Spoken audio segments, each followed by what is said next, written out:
we saw a photo which is just unbelievable that is happening in the U.S., never mind the U.S. Capitol. Ini komentar saya tentang ketidakpuasan dari pendukung Donald Trump terhadap hasil pemilu. Menjadi Kongres dianggap menjadi oposisi yang terlalu kuat kepada Presiden Donald Trump. Kalau pada peristiwa 98 itu kan transisi dari otoritarianisme kepada demokrasi. Tapi dalam pemilu di Amerika sebenarnya memang Donald Trump bisa dianggap semacam pemimpin otoriter.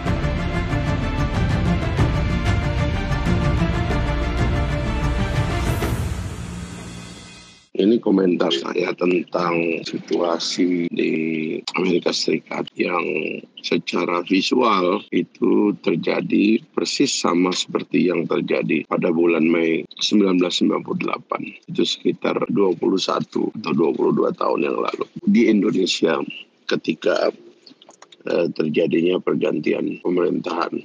Memang kalau kita lihat bedanya, ini sama-sama pergantian pemerintahan. Donald Trump sepertinya enggan mengakui kekalahannya di Pilpres Amerika yang lalu. Kalau di Indonesia waktu itu juga rezim yang sudah berkuasa lama yang dianggap oleh mahasiswa enggan mengundurkan diri. Apa pelajaran penting yang bisa kita tarik dari peristiwa ini? Yang paling penting kita baca sebenarnya, ini boleh dikatakan sama-sama merupakan proses politik yang menciptakan radikalisasi di tingkat rakyat. Kalau pada pemilu atau pada tahun 98, radikalisasi terjadi oleh kuatnya pemerintahan dan berkurangnya kebebasan, sehingga rakyat yang dipimpin oleh kekuatan mahasiswa mengambil inisiatif untuk melakukan kontrol terhadap gedung parlemen. Sementara yang terjadi di Amerika Serikat adalah ketidakpuasan dari pendukung Donald Trump terhadap hasil pemilu yang kemudian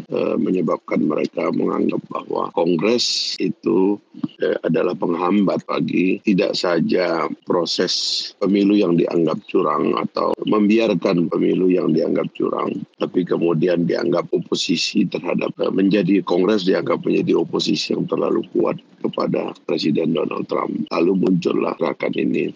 Tapi yang lebih penting kita baca adalah kalau pada peristiwa 98 itu kan transisi dari otoritarianisme kepada demokrasi. Tapi dalam pemilu di Amerika sebenarnya memang Donald Trump bisa dianggap semacam pemimpin otoriter. Tapi kan lanskap perubahannya itu demokrasi. Karena itu saya lebih menyoroti kejadian meradikalisasi rakyat. Ini pelajaran buat kita yang sama-sama berada dalam iklim demokrasi di Amerika Serikat sama dengan kita. Bahwa provokasi terhadap rakyat itu bisa menciptakan radikalisasi. Dan radikalisasi itu bisa menciptakan proses politik masif ya, yang berakhir dengan dikuasainya gedung parlemen.